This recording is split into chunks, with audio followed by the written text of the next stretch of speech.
2024 का रण में हम आए हैं पूर्वांचल की धरती गाजीपुर में।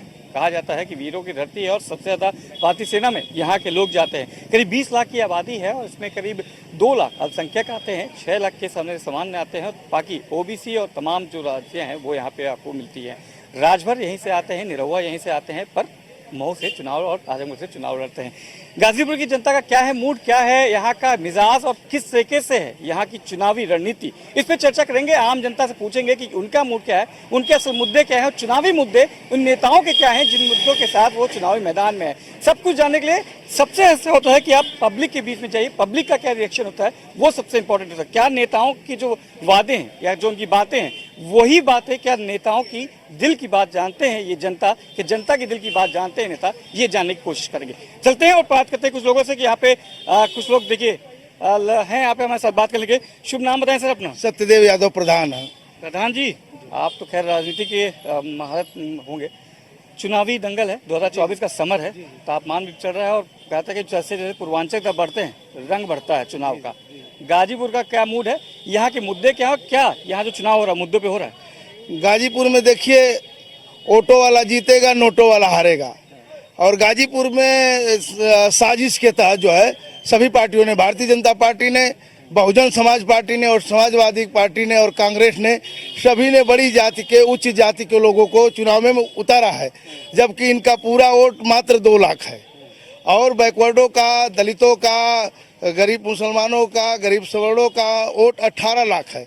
18 लाख में से कोई प्रत्याशी नहीं दिया, जिसे भारतीय जनता पार्टी ने दिया पारस राय को जो भूमिहार जाति से आते हैं, और बहुजन समाज पार्टी ने उमेश सिंह को दिया जो छत्री जाति से आते हैं, और समाजवादी पार्टी और कांग्रेस ने जो है बड़का मियाँ मिल्की को दिया है। तो इन लोगों का पूरा वोट अगर मिला दिया जाए तो 2 लाख वोट मिलता है और 18 लाख जो बचता है, 18 लाख में कोई प्रत्याशी नहीं है। ये सत्यदेव यादव, मैं यहाँ का जो है कि निर्दल प्रत्याशी हूँ। प्रत्याशी भी हैं? हाँ, प्रत्याशी है, इसलिए मैं 18 लाख का जो है कि नेतृत्व करने के लिए तैयार हूँ। यहाँ पर ये लड़ाई यहाँ पर है। देखिए, पर्चा खारिज तो नहीं हुआ? नहीं, पर्चा मेरा खारिज नहीं हुआ। देखिए, यहाँ पर जो है कि मुद्दा यह है कि ये विश्वनाथ गामरी जी जो है यहाँ के सांसद हुआ करते थे। वे 500 बीघा के काश्तकार भी होते थे और गाजीपुर के सांसद भी थे। गाजीपुर की राजनीति भी उनके हाथ में थी।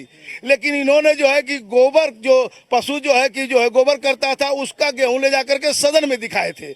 मैं पूछना चाहता हूं इन लोगों से, वो भी बड़ी जात से थे, छत्री जात से थे। जब आप 500 बीघा के काश्तकार थे, सारी जमीन जब आपके पास थी, सारी गाजीपुर की राजनीति आपके पास थी, सांसद आप थे, तो यह गाजीपुर का गरीब जो है कि गोबर का अनाज खाया कैसे? गाजीपुर का दलित जो है कि गोबर का अनाज खाया कैसे? इसका जिम्मेवार तो गहमरी जी हैं। उनको जो है कि कहे कि ले जाके सदन में दिखाए। उन्होंने यह नहीं कहा कि हम लोगों ने जो है कि गोबर को खाया।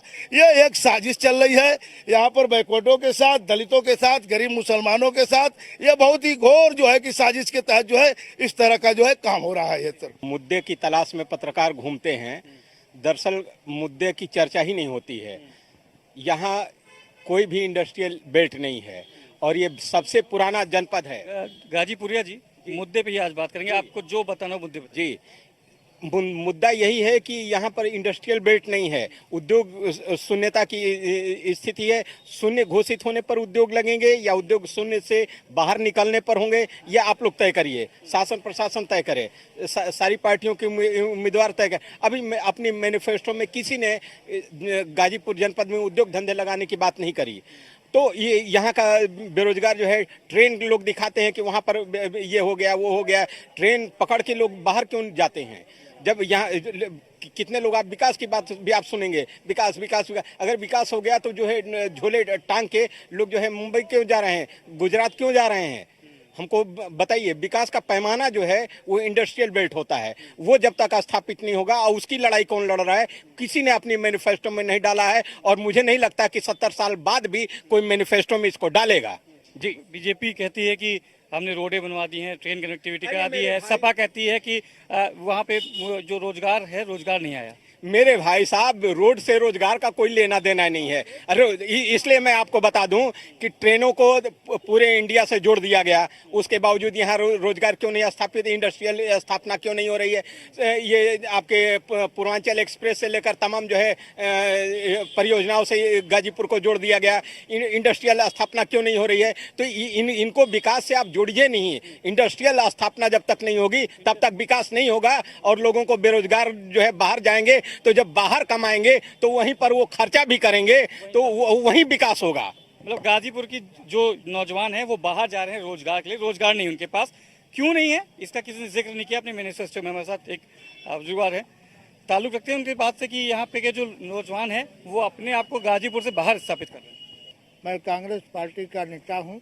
वर्तमान सरकार भारतीय जनता पार्टी की 10 साल में जो हिंदुस्तान की जनता के साथ अन्याय किया है, उस अन्याय के खिलाफ समाज में रहने वाले हर वर्ग के लोगों की न्याय की लड़ाई को लेकर के मैं आज चुनाव मैदान में हूँ। हालांकि यहाँ गाजीपुर में हमारे इंडिया गठबंधन के उम्मीदवार चुनाव लड़ रहे हैं, लेकिन जो हमारा मुद्दा है उसमें जो है युवाओं के न्याय के प्रति है। उसमें मैंने कहा है कि जब हमारी सरकार बनेगी तो यहाँ 30 लाख जो सरकारी पद खाली हैं, जो नरेंद्र मोदी ने अपने सरकार में नहीं भरा था, इस नाते कि अगर उस पद को वो भरेंगे तो उनको गरीबों को, दलितों को, पिछड़ों को उनको नौकरी देनी पड़ेगी। लेकिन वो देने वाले तो हैं नहीं, इस नाते वो खाली छोड़े हैं। हमारे नेता राहुल गांधी ने कहा है कि 30 लाख पद की नौकरी अगर 4 जून को हमारी सरकार बनती है तो 26 जून से हम इसकी प्रक्रिया की शुरुआत कर देंगे, और दिसंबर 2024 तक 30 लाख नौजवानों को उनके हाथ में नियुक्ति पत्र दे करके हम उनको ज्वाइन करा देंगे। मिश्रा जी, ये बात मान लिया कि गाजीपुर की जनता के साथ छल नहीं होगा अगर इंडी गठबंधन का और सरकार बनती है? बिल्कुल नहीं होगा। ये तो केवल युवाओं का न्याय मैं बता रहा हूँ आपको। अभी जो है किसानों के प्रति जो न्याय की लड़ाई मैं लड़ रहा हूँ, जो 13 महीने तक किसान दिल्ली के बॉर्डर पर कील कांटों में लैस किया इस सरकार ने, कि उनकी डिमांड यही न थी कि हमको जो है हमारी उपज का सही दाम मिले। हमने वादा किया है कि हमारी सरकार बनेगी तो हम एमएसपी की स्वामीनाथन कमेटी की रिपोर्ट को मैं लागू करके उनके उपज का सही दाम हम देंगे। तो आज किसान भी हमारे साथ है। गरीब व्यक्ति जो अपने परिवार को चलाने में आज इस महंगाई के दौर में बिल्कुल बेहाल पड़ा हुआ है, उसके लिए हमारे पास योजना है कि हर गरीबी रेखा से नीचे रहने वाले परिवार के एक महिला को 8,500 रुपया प्रति महीने के हिसाब से 1 लाख रुपया उनके बैंक खाते में हम हर साल देंगे, जिससे जी 1 जुलाई से शुरू हो जाएगा। हाँ बिल्कुल बिल्कुल शुरू हो जाएगा, और हर महीने खटाखट जाएगा 8,500 रुपया। हाँ, तो गरीब महिलाओं के लिए भी हमारे पास योजनाएं हैं। इसके बाद हाँ, युवाओं के लिए भी है, महिलाओं के लिए भी है, किसानों के लिए भी है। और इसके बाद जो भागीदारी न्याय का मामला है, हम सबसे पहले इस देश के अंदर जातीय जनगणना कराएंगे, और जिसकी जितनी हिस्सेदारी उसकी उतनी भागीदारी शासन से लेकर के और समाज के हर वर्ग में हम देंगे। और सबसे बड़ी बात ये कि जब हम नौकरी देंगे तो जातीय जनगणना के बाद जो 50% का लॉकअप लगा हुआ है आरक्षण का, हम इसको भी बढ़ाएंगे। तो हम समाज के हर वर्ग के लोगों के मुद्दों को लेकर के मैं चुनाव लड़ रहा हूं, लेकिन वर्तमान सरकार के पास ये कहने के लिए कुछ नहीं है कि हमने 10 साल में इस देश के लिए क्या किया, सिवाय पंडित जवाहरलाल नेहरू और कांग्रेस को कोसने और अभद्र भाषा का प्रयोग करके। और अगर इनके भाषण से हिंदू मुसलमान, कब्रिस्तान, श्मशान, मुसलमान और पाकिस्तान को अगर निकाल दिया जाए तो कोई भी भारतीय जनता पार्टी का नेता जनता के मुद्दों पर 10 मिनट भी भाषण नहीं कर सकता। देखिए, गाजीपुर की बात अब किए हैं। गाजीपुर में सबसे ज़्यादा युवा, अगर युवा यहाँ का सोच रखता था तो सेना में जाने का सबसे सपना रखता था। 14 साल 15 साल का युवा सड़कों पे दौड़ने लगता था और उनको अग्निवीर जैसी योजना ला के और तमाचा मारने का काम सरकार की है। आप भारतीय जनता पार्टी के तमाम बड़े नेता हो चाहे प्रत्याशी हो, कोई भी अग्निवीर के नाम पर वोट नहीं मांग रहा है। नहीं तो बहुत दिन कहा कहते कि इस तरह की योजना से ये लाभ मिलेगा, जबकि आप देख रहे हैं कि एक देश में दो तरह के शहीद हैं। एक शहीद होगा तो उसको सारी फैसिलिटी मिलेगी और दूसरा वही शहीद होगा तो उसकी लाश उसके घर तक किसी तरह मिल जाए, वही बहुत है। तो देश को कमजोर, राष्ट्र को जैसे कमजोर करने का काम किए हैं। गाजीपुर जनपद में हर साल सेना की भर्ती होती थी, साल में 2 बार सेना की भर्ती जरूर होती थी और यहाँ का नौजवान उसमें भाग लेकर साल में करीब हमको लग रहा है कि 2-3 हजार नौकरियाँ यहाँ सेना में मिल जाती थी। जब से भारतीय जनता पार्टी की सरकार आई तब से सेना भर्ती बंद हो गई, यहाँ कोई सेना भर्ती नहीं हुई। बाद में तो ये 19, 20, 21 में तो अग्निवीर ला ही दिए। तो यहाँ का नौजवान रोजगार के लिए अब जाके प्राइवेट कंपनियों में 5-5 हजार 8-8 हजार रुपये पर जाके दिल्ली, बम्बई, यहाँ कलकत्ता और यहाँ बेंगलोर में जाके नौकरी कर रहा है। दूसरी बात शिक्षा को लेकर, सबसे ज़्यादा गाजीपुर में कॉलेज हैं, डिग्री कॉलेज 350 डिग्री कॉलेज हैं, लेकिन एक विश्वविद्यालय नहीं है। सारे मानकों को पूरा कर रहा है। चूँकि ये बात हम इसलिए कर रहे हैं कि छात्र नेता भी रहे हैं, चुनाव भी लड़े हैं यहीं एक डिग्री कॉलेज से, स्वामी शाहजानंद डिग्री कॉलेज से चुनाव भी लड़े थे। विश्वविद्यालय की मांग हम लोग लगातार लेकर चलते आए। पिछली गवर्नमेंट में भी रही, उस समय भी मांग चल रही थी, लेकिन एक यूनिवर्सिटी आई, वो बलिया राजनीतिक प्रभाव से चला गया। लेकिन इस गवर्नमेंट में भी हम लोग मांग जारी रखे हैं। आप विश्वविद्यालय न होने के कारण जौनपुर हमारा विश्वविद्यालय है और यहाँ के लड़कों की मार्कशीट से लेकर छोटी मोटी भी टेक्निकल इशू अगर आती है तो जाना पड़ता है जौनपुर, दौड़ना पड़ता है और करीब 10,000, 5,000, 10,000 रुपये खर्च हो जाते हैं जाने आने में और तमाम उसमें। तो विश्वविद्यालय यहाँ जरूरी है, लेकिन भारतीय जनता पार्टी का कोई नेता न इस चीज़ पर बोलता है, न कहीं कोई ये करता है। ये तो गाजीपुर की बात है। तो खुद ही कॉलेज चलाते हैं। देखिए, अब उनके बारे में तो आप गाजीपुर में आए होंगे तो सुन लिए होंगे। पारसनाथ राय को तो गाजीपुर की हमको तो लग रहा है कि 90% पब्लिक जानती ही नहीं है। अब ये खूब डींगा हाटे कि आरएसएस के वो क्या थे ये हैं। अब आरएसएस कोई राजनीतिक संगठन नहीं है। आरएसएस में क्या करते थे, झोला उठाते थे कि पैजामा पहन के कहाँ घूमते थे। अब आरएसएस का कार्यकर्ता होना ये प्रमाण दे दे कि वो बहुत बड़े नेता हैं, तो ये गलत है। कि यहाँ कल कारखाने नहीं है, यहाँ रोजगार के नाम पे शून्य है। यहाँ पर बीएसएनएल और डाक पोस्ट विभाग था एक मंत्री जी के पास, जिसको बहुत बड़ा विकास पुरुष कहा जाता है, वो पूरा बीएसएनएल ही बेच दिए। मनोज सिन्हा, हाँ और क्या, उन्हीं के पास था। पूरा बीएसएनएल को ही ध्वस्त कर दिए। बीएसएनएल 5G लॉन्च हुआ था, आज 2G के भी लायक नहीं, लेकिन जियो को कोई जानता नहीं था, आज पूरे देश में फैला हुआ है। तो रही बात यहाँ के रोजगार की, तो रोजगार के नाम पे भारतीय जनता पार्टी पूरी तरह से फेल है और पेपर लीक के मामले में पूरी तरह से फेल है। एनसीआरबी की अगर बात करें तो महिलाओं के अपराध में लगातार 20 में 49,000 महिलाओं से अपराध हुआ, 21 में 55,000 महिलाओं से अपराध हुआ, 22 में 65,000 महिलाओं के साथ अपराध हुआ, 2132 मामले दहेज हत्या हुए महिलाओं के साथ। तो ये लगातार ग्राफ बढ़ती जा रही है। और अभी भारतीय जनता पार्टी के जौनपुर के एक नेता थे और पत्रकार थे, आप ही लोग के विभाग से पत्रकार थे, उनकी अभी हत्या हुई है 2 दिन पहले। तो सवाल इस पर है कि ना यह लॉ एंड ऑर्डर रखें सही से, ना ही महिला सुरक्षा की बात सही से करते हैं और ना युवा रोजगारों को नौकरी की बात करते हैं, ना देते हैं। देखिए, अफजल अंसारी को बताया गया बहुत प्रताड़ित किया गया, ठीक है। अभी उन्होंने नॉमिनेशन किया तो उनकी संपत्ति का ब्यौरा आया, दुगनी करीब हो गई है। इस पर भी प्रश्न उठा, जब आपको इतना प्रताड़ित है तो आपकी आय कैसे दुगनी हो रही है? देखिए, मीडिया को तो यही एक सगुफा चाहिए कि मैं पूछ रहा हूँ, शगुफा नहीं चाहिए। मैं बता रहा हूँ, वही तो मैं बता रहा हूँ कि आप यह कि क्यों प्रचार करना चाहते हैं कि अफजल अंसारी की संपत्ति कैसे दुगनी हो गई, ताकि जनता को आप ये बात उठाई जा रही है इसलिए पूछ रहे। तो ठीक है, मैं भी आपके माध्यम से जनता को बताना चाहता हूँ कि अफजल अंसारी की आप जांच कराइएगा। मैं भी कैमरा के सामने हूँ, आप भी कैमरा के सामने, और ये तथ्य भी कैमरा के सामने रहेगा। आप जांच करेगा अफजल अंसारी की संपत्ति की, तो अफजल अंसारी की संपत्ति घटी है और बढ़ी कैसे संपत्ति है। जब उनकी माताजी, पहले उनकी माताजी थी, सारी संपत्ति उनके माताजी के नाम थी, मैक्सिमम संपत्ति। उनकी माताजी का देहांत हुआ तो वो जो सबके भाइयों में बटा हिस्सा कुछ सबके भाइयों में आया, तो उस पैतृक संपत्ति से वो मूल पूंजी बढ़ी हुई है पहले के मुकाबले। लेकिन अगर वास्तविकता बात की जाए तो इनकी पूंजी घटी हुई है। और रही बात इनकी, तो ये खेत बेच के चुनाव लड़ते हैं। पिछले चुनाव में जमीन बेच के चुनाव लड़ रहे थे। इनके पास सैकड़ों दुकानें हैं, ये अपने जमीन बेच के चुनाव लड़ते हैं, ये चंदा से चुनाव लड़ते हैं, ना कि कारपोरेट जगत और मोदी अमित शाह के दोस्त अडानी अंबानी के पैसों से चुनाव लड़ते हैं। रानी अंबानी को तो अब प्रधानमंत्री भी बोलने लगे। भाई वही सरकार चला रहे हैं ना, सरकार तो वही चला रहे हैं। अब बताइए सरकार कौन चला रहा है? आप बहुत देर से ये आपके साथ ताल्लुक रखते हैं क्या? बहुत देर से आपको बहुत गंभीरता से सुन रहे थे, इनकी आंखों में मुझे चमक से दिख रही। कुछ कहना चाहते हैं क्या आप? कुछ कहना चाहते हैं?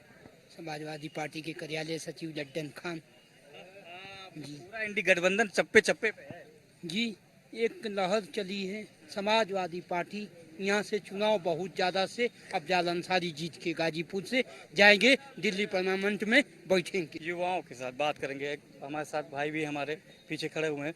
भैया अपना परिचय दे दें। मेरा नाम मोहम्मद इमरान अंसारी है। आप भी किसी पार्टी से ताल्लुक रखते हैं कि आम जनता है? आम जनता है हम। आपके तो मुद्दे आम होंगे, ऐसा नहीं होगा कि आप यहाँ मैनिफेस्टो की ज़्यादा चर्चा हो गई है।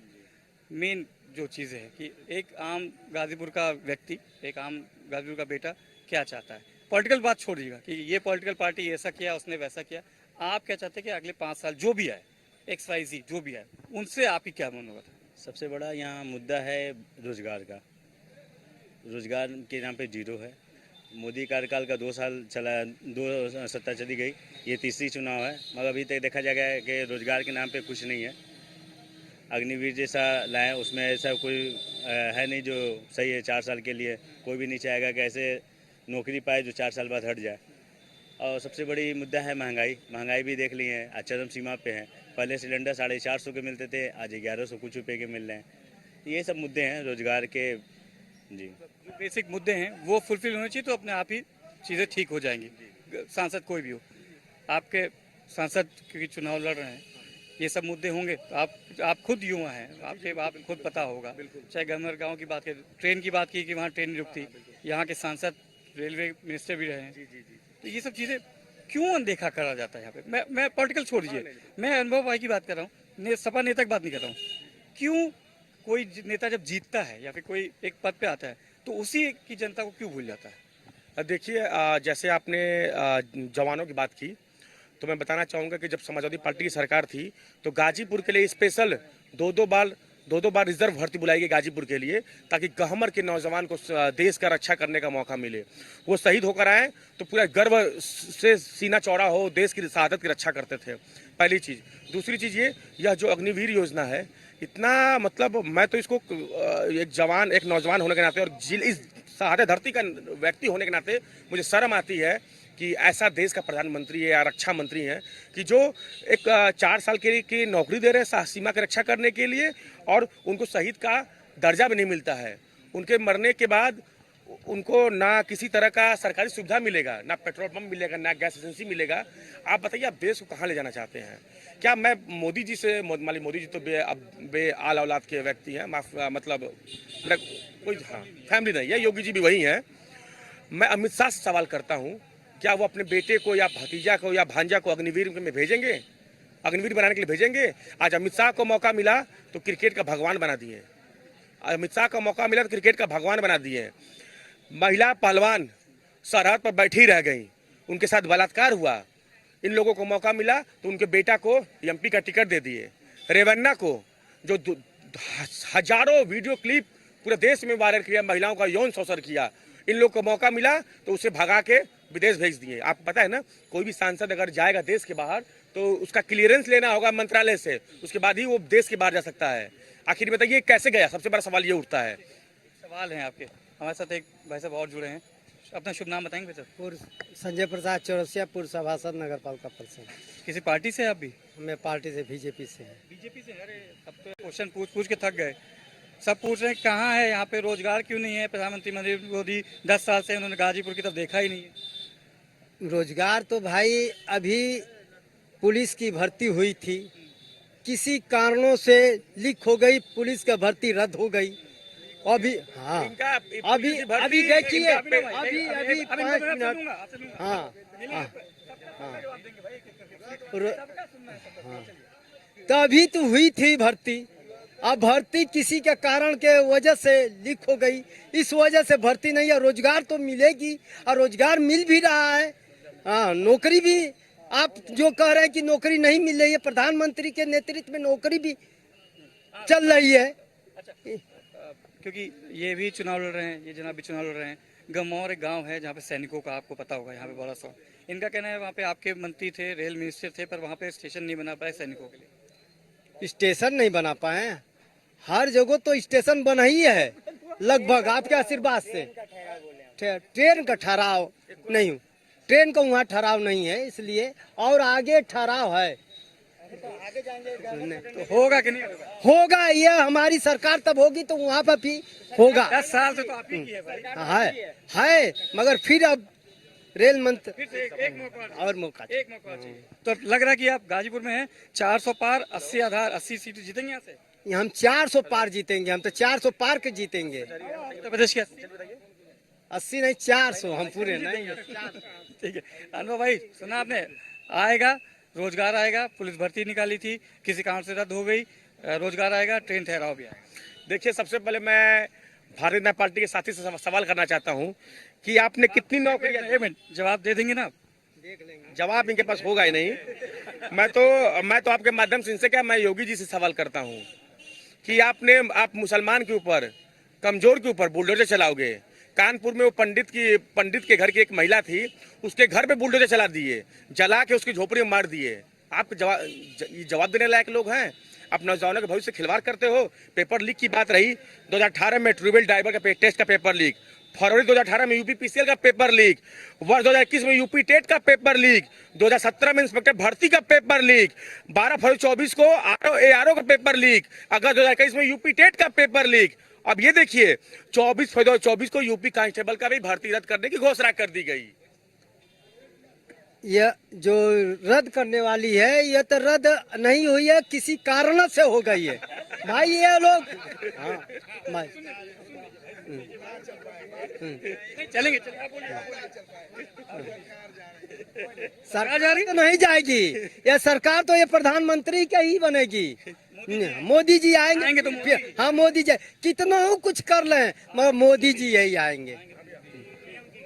नहीं एबीएम की नहीं गारंटी, एबीएम की गारंटी रही तो हम विधानसभा 7 को आ रहे हैं। एक सवाल इनका, विधानसभा हमारे हैं यहाँ, ये भी एक बार इनकी बात सुन ले, ये भी बड़ी पहचान है, बताइए देखिए सर, जल्दी करके। हिंदुस्तान इस भारत में एक मुख्यमंत्री दूसरे मुख्यमंत्री से मिलने जाता है, कौन सा ऐसा देश होगा जहां पर जो है कि शीशा लगा के मिलवाया जाता है? एक बाप जिसका कोमा में हो और जो जिंदगी और मौत से जूझ रहा है, उसके बेटे से जो है कि मुलाकात नहीं करने दिया जा रहा है। यह भारतीय जनता पार्टी झुट्ठों की पार्टी है। यह पीपल के पेड़ को भी देवता मानती है, नदी को भी देवता मानती है, पत्थर को देवता मानती है, गाय के गोबर को देवता मानती है, लेकिन हिंदुस्तान के इंसान को इंसान नहीं मानती है। इनका मन करेगा तो विधानसभा में गोली चलवा देंगे, इनका मन करेगा तो संसद भवन में न्यायपालिका में गोली चलाए, इनका मन करेगा तो आतंकवादियों को जहाज पर बैठाएंगे, ले जाके कंधार छोड़ जाएंगे, इनका मन करेगा तो गोधरा में बुजड़ी करवाएंगे। और समाजवादी पार्टी के यहाँ के जो प्रत्याशी हैं, अगर टिकट पाने में पिछुआ जाएंगे तो प्रत्याशियों को उड़ा देंगे। अगर सुनिए मेरी बात को, अगर विधानसभा में गाजीपुर आए, सुनिए, अगर विधानसभा अगर विधायकी में हार जाएगी, सुन लीजिए। अरे भाई ये कह रहे हैं कि आपके प्रत्याशी का टिकट कटता है तो आप लोग उड़वा देंगे, तो रुकना नहीं रुकना हमको? अब तो बात तो पूरी होनी है। अरे भाई आप डरा रहे हैं हमको रुकना नहीं रुकना, हम ये पूछे। अगर ये लोग टिकट पाने में पिछुआ जाएंगे तो प्रत्याशी जो है कि गायब हो जाएगा। अगर विधानसभा में चुनाव लड़के हार जाएंगे, पूछ लूं, विधायक गायब हो जाएगा। बात तो पूरी हो जाए। विधायक की अगर विधानसभा में लड़ेंगे, अगर विधायकी में हार जाएंगे तो विधायक गायब हो जाएगा। अगर ये सांसद हो जाएंगे तो इनके राष्ट्रीय अध्यक्ष मुलायम सिंह यादव सदन में हाथ जोड़ेंगे, तब भी जाकर के गलत बटन दबा देंगे दूसरी पार्टी को। ये इन लोगों का चरित्र है। पन्ना लाल छन्ना लाल जेल जाते थे, एक एक्ट मुकदमा चलता था जिसने मुलायम सिंह पहली बार मुख्यमंत्री बने पहली कलम में खत्म की है। जैसे आप देखिए अग्निवीर है, यदि अखिलेश जी रक्षा मंत्री बनते तो पहला कलम में खत्म करेंगे।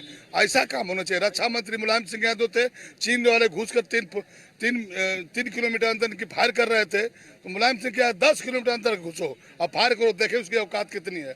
और उसकी लाश, जब शहीदों की लाश कभी घर आती थी? नहीं ना आती थी, लेकिन शहीदों की लाश घर आती है। मुलायम सिंह के कार्यकाल में 20 लाख रुपया उनको दिया जाता था परवरिश के लिए, बच्चों के उनके, और उनको पेट्रोल पंप सारे चीजें दिए जाते थे, और उनकी लाश घर आती थी। सम्मान के साथ असला झुकाकर उनका सलामी की जाती थी घाट पर।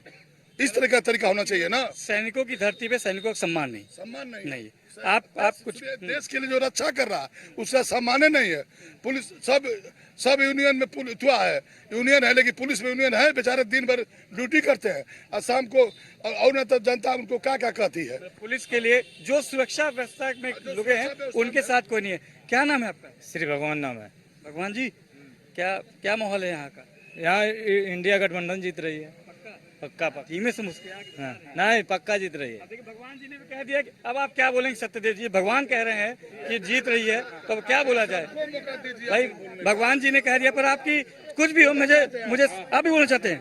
इंडिया गठबंधन जीतेगा क्योंकि अफजाल अंसारी गरीबों के मसीहा है, मसीहा के नाम पर वोट पड़ रहा है। अपना नाम तो बता दीजिए। हनुमान बिंद। भगवान मिल गए, हनुमान मिल गए, सत्यदेव मिल गए, अनुभव भाई पूरा तो हमें